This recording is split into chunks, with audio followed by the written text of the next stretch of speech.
పితా పుత్ర పవిత్రాత్మ నామమున ఆమెన్. క్రీస్తునాథుని యందు మిక్కిలి ప్రియ సహోదరి సహోదరులారా, పరిశుద్ధ జపమాల మాత పండగ వాక్య పరిచర్యకి మిమ్మందరినీ ప్రేమతో ఆహ్వానిస్తున్నాను. యోహాను సువార్త 2వ అధ్యాయము 1వ వచనము నుండి 5వ వచనము వరకు. 2 దినములు గడిచిన పిదప గలిలయలోని కానా పల్లెలో ఒక పెండ్లి జరిగెను. యేసు తల్లి అచ్చట ఉండెను. యేసు ఆయన శిష్యులను ఆ వివాహమునకు ఆహ్వానించబడిరి. అచ్చట ద్రాక్షారసము తక్కువ పడగా యేసు తల్లి వారికి ద్రాక్షారసము లేదు అని ఆయనతో చెప్పెను. స్త్రీ, అది నాకేమి నీకేమి, నా గడియ ఇంకను రాలేదు అని యేసు పలికెను. ఆ తల్లి సేవకులతో ఆయన చెప్పినట్లు చేయుడు అని పలికెను. క్రీస్తునాథుని యందు మిక్కిలి ప్రియ సహోదరి సహోదరులారా, జపమాలను గురించి శ్రీసభ చరిత్రలో చాలామంది గొప్ప గొప్ప పునీతులు గొప్ప గొప్ప విధముగా అభివర్ణించారు. అన్నిటికంటే ముఖ్యంగా మొట్టమొదటిసారిగా 13వ శతాబ్దములో స్వయంగా మరియ తల్లి చేతనే జపమాలను స్వీకరించినటువంటి, అద్భుత రీతిగా పొందుకున్నటువంటి పునీత డొమినిక్ గారు జపమాలను గురించి ఈ విధంగా చెప్తున్నారు. ప్రియులారా, ఏమిటి అంటే, జపమాల ద్వారా మరియ తల్లి లోకాన్ని కాపాడబోతూ ఉంది. 13వ శతాబ్దములో మొట్టమొదటిసారిగా మరియ తల్లి స్వయముగా పునీత డొమినిక్ గారికి దర్శనమిచ్చి పునీత డొమినిక్ గారితో పలికిన మాట ఇది. ప్రియులారా, ఏమిటి అంటే, నేను జపమాల ద్వారా ఈ లోకాన్ని కాపాడబోతున్నాను అని పలికారు. అదేవిధంగా ఆధునిక కాలములో పునీతుడైనటువంటి పునీత పాద్ర పియో గారు ఈ జపమాల గురించి ఏమని పలుకుతారు అంటే, జపమాల ఈ ఆధునిక ప్రపంచానికి గొప్ప ప్రార్థన ఆయుధం అని పలుకుతారు. పునీత పాద్ర పియో గారట మరణావస్థలో ఉన్నప్పుడు, లేవలేని స్థితిలో ఉన్నప్పుడు ఒక బ్రదర్ గారు తన దగ్గరికి వచ్చారు. వచ్చిన తర్వాత బ్రదర్ గారితో అన్నారట, నా ఆయుధాన్ని ఇవ్వు అన్నారట. ఏంటంట, నా ఆయుధాన్ని ఇవ్వు అన్నారట. అనేసరికి అంతా ఎతికారు, ఆయుధాలు ఇక్కడ ఏమి లేవు కదండి అన్నారట. లేదు, నా అంగీలో ఉంటుంది చూడు అన్నారట ఫాదర్ గారు. బ్రదర్ గారు వెళ్ళి అంగీలో ఎతికారంట.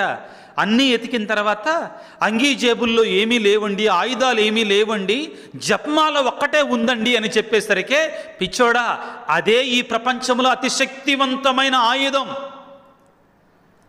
సాతానుడు భయపడేటుడు ఆయుధం ఈ యొక్క జపమాలే అని చెప్పటం జరిగిందట. ప్రియులకు దేవుని బిడ్డలారా, పునీత లూయిస్ ది మాన్ఫోర్ట్ గారు జపమాలను గురించి ఈ విధంగా పలుకుతున్నారు. ప్రతి దినము జపమాల జపించేటువంటి వారు ఎన్నడూ దారి తప్పరు. ఈ నా సాక్ష్యాన్ని నా రక్తముతో సంతకము చేస్తాను అని చెప్పారండి. ఎంత బలంగా, ఎంత దృఢమైనటు విశ్వాసం ఈ జపమాల మీద ఉంటే ఈ మాట మాట్లాడతారండి. పునీత లూయి ది మాన్ఫోర్ట్ పునీతులు ప్రతిదినము జపమాలను జపించేటువంటి వారు ఎన్నడూ దారి తప్పరు. ఈ నా సాక్ష్యాన్ని నా రక్తముతో సంతకము చేస్తాను అని పలికారట పునీత లూయి ది మాన్ఫోర్ట్ గారు. ప్రియులకు దేవుని బిడ్డలారా, జపమాల అనేటువంటిది కథోలిక స్త్రీ సభలో ఈ జపమాల ప్రార్థన అత్యంత శక్తివంతమైన ప్రార్థనా విధానం. ప్రియులారా, మరియమాత ఎక్కడ ఆపద ఉంటే అక్కడ, ఎక్కడ కష్టం ఉంటే అక్కడ, ఎక్కడ కంగారు ఉంటే అక్కడ, ఎక్కడ కొరత ఉంటే అక్కడ ఆమె వాలిపోతుందండి. దానికి నిలువెత్తు నిదర్శనం, చక్కని ఉదాహరణ, కానాపల్లి పెళ్లిలో కొరత ఏర్పడినప్పుడు, కలత ఏర్పడినప్పుడు, కష్టం ఏర్పడినప్పుడు, సమస్య వచ్చినప్పుడు ఆ మరియ తల్లిని ఎవరు అడగల. అందరిలాగానే చుట్టపుచ్చుప్పుగా వెళ్ళింది. యోహాను సువార్త 2వ అధ్యాయము 1వ వచనము. 2 దినములు గడిచిన పిదప గలిలయలోని కానాపల్లిలో ఒక పెళ్లి జరిగెను. యేసు తల్లి అచట ఉండెను. యేసు ఆయన శిష్యులను ఆ వివాహమునకు ఆహ్వానించబడిరి. అచట ద్రాక్షారసము తక్కువ పడగా, ఇక్కడ ద్రాక్షారసం తక్కువ పడిందండి. చాలామంది ఉన్నారు అక్కడ, ఎవ్వరికి పట్టల. ఆ పెండ్లి వారి యొక్క సమస్య ఎవ్వరికి కూడా పట్టింపు కాదు. కానీ మరియ తల్లి ఊరికే ఉండలేదు కదా. తన కుమారుని దగ్గరికి వచ్చి, యేసు తల్లి వారికి ద్రాక్షారసం లేదని యేసుతో చెప్పాను. ప్రియులారా, ఇది మరియ తల్లి చేసేది. జపమాలలో ఉన్న శక్తి ఇది ప్రియులారా. జపమాల ఆయుధములో ఉన్న శక్తి ఇదే. ఎక్కడైతే కొరత ఉంటుందో, ఎక్కడైతే కొదువు ఉంటుందో, ఎక్కడైతే లేమి ఉంటుందో, ఎక్కడైతే సమస్య ఉంటుందో, అక్కడ ఈ జపమాల ఒక సాధనంగా సమస్యకు పరిష్కారాన్ని చూపిస్తుంది ప్రియులారా. ఇదిగో జపమాల అనేటువంటిది ప్రియులారా, జపమాల ప్రార్థన అనేటువంటిది 12వ 13వ శతాబ్దం నుండి కూడా ప్రాచుర్యంలోనికి వచ్చినటువంటి ఒక గొప్ప ప్రార్థనా విధానము. అయితే మరియ తల్లిని గౌరవించటం అనేటువంటిది శ్రీసభ ప్రారంభము నుండి కూడా వస్తున్నటువంటిదే. మరియ తల్లిని థెయోటోకోస్, దేవుని యొక్క తల్లిగా శ్రీసభ ఆదిమ రోజుల నుండి కూడా జరుగుతున్నట్టు వాస్తవమే. కానీ ఈ జపమాల మాత పండుగ దైవార్చనలోనికి ఏ విధముగా వచ్చింది అనేటువంటిది ఈ రోజున మనం తప్పనిసరిగా మరొకసారి జ్ఞాపకం చేసుకోవాలి. ఎలా వచ్చింది జపమాల మాత పండుగ ఈ మన దైవార్చనలోనికి అంటే ప్రియులారా, 16వ శతాబ్దములో మహమ్మదీయులు క్రైస్తవ దేశాలనేటువంటి యూరోప్ దేశాలలో, ఐరోపా దేశాల మీద పడి యుద్ధం చేసి వారు క్రైస్తవ దేశాలను కైవసం చేసుకుంటున్నారు. క్రైస్తవ మతమే, క్రైస్తవ విశ్వాసమే ప్రమాదంలో పడిపోయింది. అటువంటి స్థితిలో ప్రియులారా, అలనాటి పాపుగారు 5వ భక్తినాథ పాపుగారు, మనం అంత పెద్ద సైన్యం మీద అతి చిన్న సైన్యముతో వెళ్ళి యుద్ధాన్ని గెలవలేము, మన వల్ల కాదు. లోకానుసారముగా ఆలోచిస్తే మన సైన్యం చాలా చిన్నది, వారి సైన్యం మనకంటే 10 రెట్లు 20 రెట్లు పెద్దగా ఉంది. మనం యుద్ధాన్ని కోరుకోవటంలా, కానీ శత్రువులు మన మీద, మన దేశాల మీద, మన క్రైస్తవ రాజ్యాల మీదకి పరిగెట్టుకుంటూ వస్తున్నారు, యుద్ధానికి వస్తున్నారు. కాబట్టి మీరు ఆయుధాలు మాత్రమే ధరించి పోరాడకండి, మీరు ఆయుధాలతో పాటు జపమాలను కూడా ధరించి పోరాడండి, జపమాలను జపిస్తూ పోరాడండి. మనం రక్షించుకోవటానికి, యుద్ధం నుండి కాపాడబడటానికి ప్రార్థన చేయమని 5వ భక్తినాథ పాపు గారు ఆ రోజుల్లో అలనాడు సెలవివ్వటం జరిగింది క్రైస్తవ సైన్యాలకి. అయితే మరియ తల్లి యొక్క జపమాల శక్తి, ప్రార్థన బలం వలన 1571వ సంవత్సరంలో అక్టోబర్ 7వ తారీఖున ఆస్ట్రియా రాజైనటువంటి, అలనాటి ఆస్ట్రియా రాజైనటువంటి డాన్ జాన్ అనేటువంటి రాజుగారి ప్రియులకు దేవుని బిడ్డలారా, వారి యొక్క ఆధ్వర్యంలో గొప్ప విజయాన్ని సాధించటం జరిగింది. అది ఓడలతో జరిగినటువంటి యుద్ధం ప్రియులకు దేవుని బిడ్డలారా. అప్పుడు ఆ డాన్ జాన్ ఆస్ట్రియా రాజుగారు పలికిన మాట ఏమిటో తెలుసా? ఇది కత్తితో గుర్రముతో గెలిచినటువంటి యుద్ధము కాదు, ఇది ఓన్లీ ఒక్క మరియ తల్లి యొక్క మధ్యస్థ ప్రార్థన ద్వారా మాత్రమే మేము గెలవగలిగామని చెప్పారు. ఒక్క జపమాల ప్రార్థన ద్వారా మాత్రమే మేము గెలవగలిగామని చెప్పారట ఆ రోజున ప్రియులారా. కాబట్టే ఈ అక్టోబర్ 7వ తారీఖు 1571వ సంవత్సరంలో జపమాల ద్వారా గొప్ప విజయాన్ని పొందుకున్నాము. కాబట్టి జపమాల మాత ప్రార్థన, జపమాల మాత పండుగగా ఇదిగో ఈ రోజుని కొనియాడటం జరుగుతుంది ఆనాటి నుండి ఈనాటి వరకు. ఇక్కడ మనందరం గుర్తుంచుకోవాలి ప్రియులారా, మనము జపించేటువంటి ఈ జపమాల 100% బైబిలు ఆధారితమైనటువంటిది, బైబిలులో ఉన్నటువంటిది. మొదటిగా మనం ఏం చేస్తామండి, విశ్వాస ప్రమాణాన్ని చెప్పిస్తాం. మనకంత సమయం లేదు కాబట్టి క్లుప్తంగా వివరిస్తాను. పరలోక తండ్రిని విశ్వసిస్తాం సృష్టికర్తగా, క్రీస్తు ప్రభుని విశ్వసిస్తాం లోకరక్షకునిగా, పరిశుద్ధాత్మదేవుని విశ్వసిస్తాం. ఆ తరువాత ఏం చేస్తాం, పునీతుల యొక్క ప్రయోజనాన్ని, పాపాల యొక్క మన్నింపును, శరీరం యొక్క ఉత్థానాన్ని, వీటన్నిటిని కూడా మనం ప్రకటిస్తాం ప్రియులారా.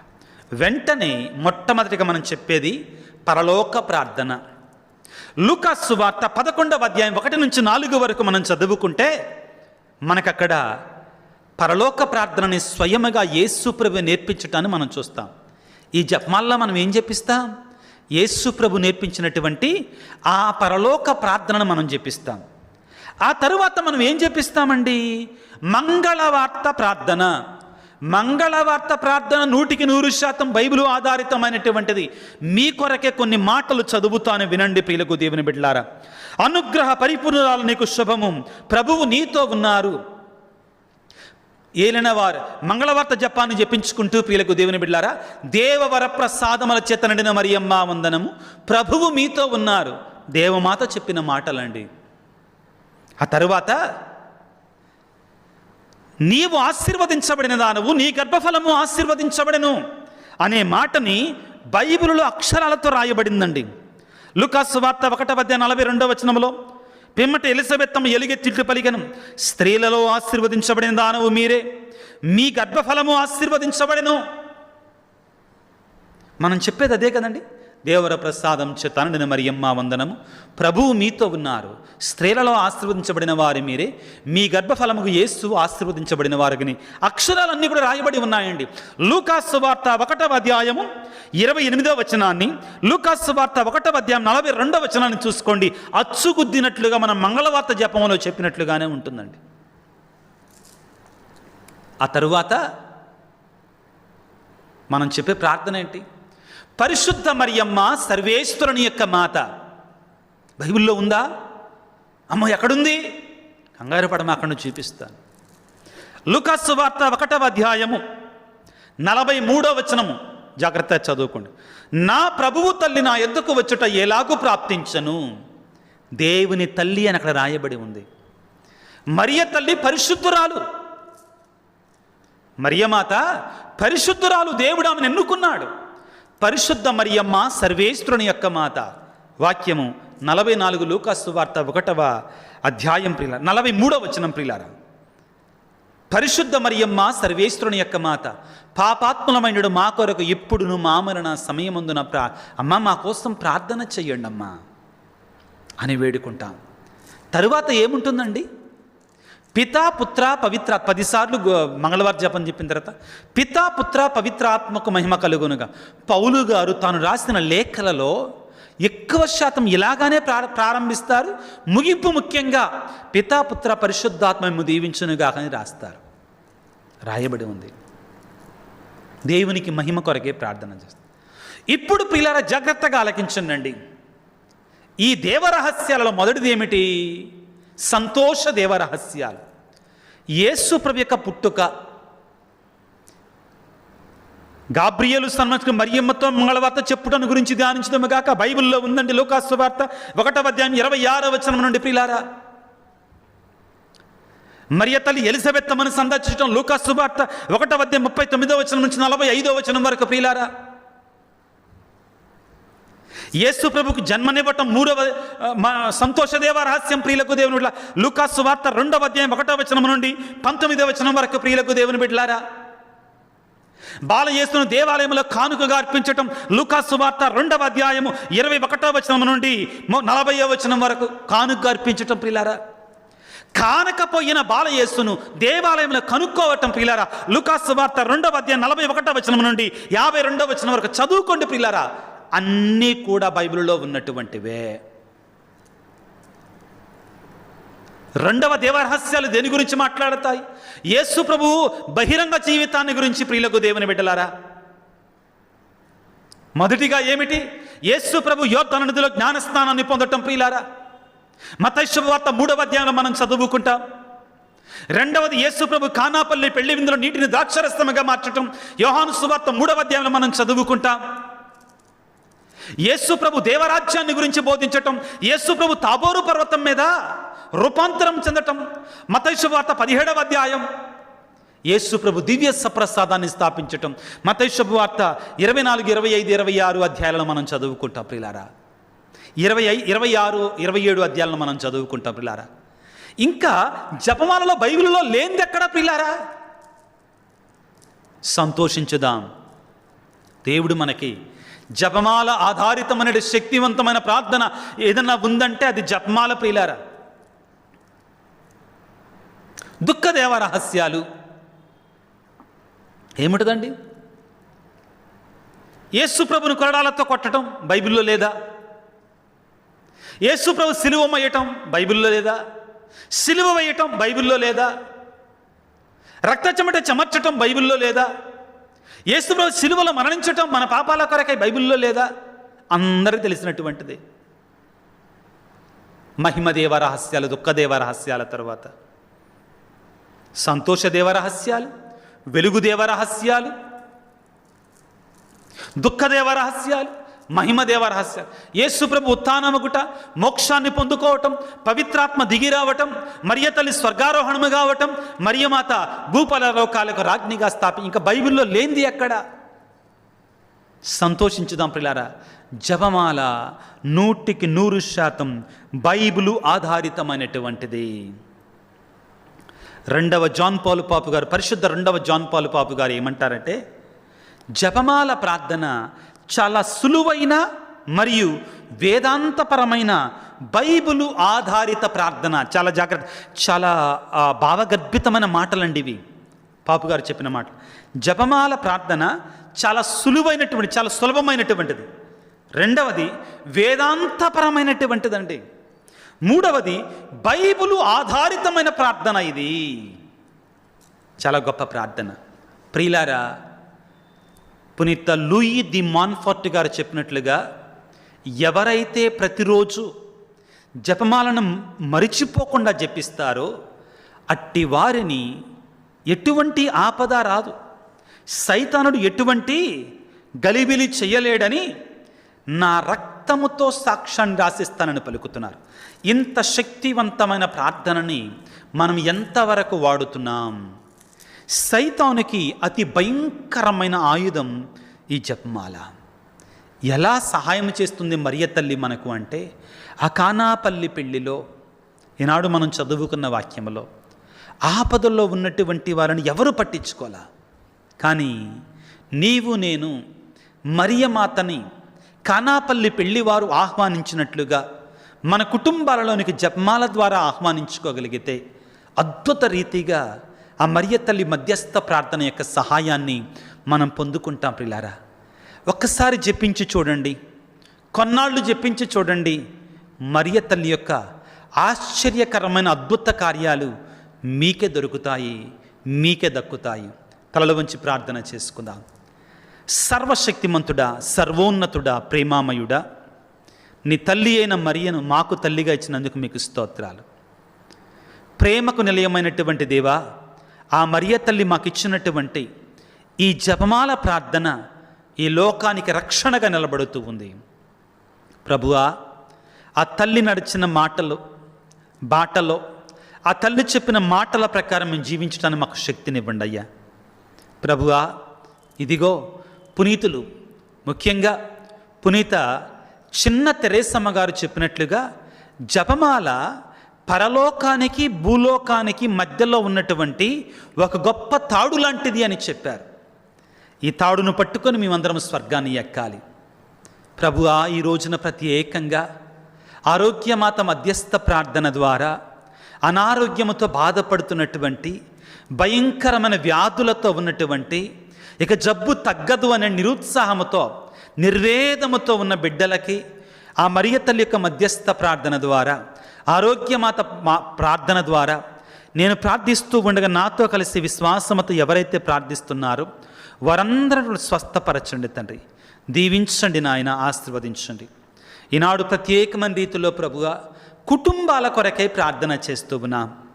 ప్రభువా, శాంతి లేని, సమాధానం లేనటువంటి కుటుంబాలన్నిటినీ కూడా దయతో దీవించు నాయన, ఆశీర్వదించి నీ కృప, నీ దీవెన, నీ సమస్తమైనటువంటి ఆశీర్వాదాలను వారిపై కుమ్మరింపచేయండి.